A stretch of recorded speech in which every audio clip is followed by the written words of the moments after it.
تلاقي لاعب مشطب، والله مشطب حرفيا، هو مشطب وكلنا عارفين ان هو، وهو عارف ان هو مشطب. يقول لك ايه، انا اللي هضيع الدوري من الزمالك.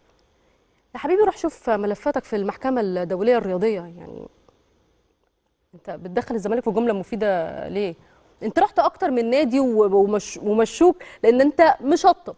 ويا سيدي ما تلعب وتجتهد لناديك، للنادي اللي انت بتلعب فيه دلوقتي. يعني انت لابس فانيله مين دلوقتي؟ يعني انا ما عنديش مشكله انك انت تطلع وتقول تأهل إنبي لمجموعة التتويج والسبعة الكبار على إيدي، حقك. أنا كل ده ما عنديش فيه مشكلة، لأن كل واحد من حقه يدعم النادي اللي هو بيلعب فيه، ولكن ما يكونش هدفك خدمة فريق مشاك. يعني ده حتى أنت عمال تعمل محاولات الدنيا والآخرة عشان يرجعك، وهو مش هيرجعك.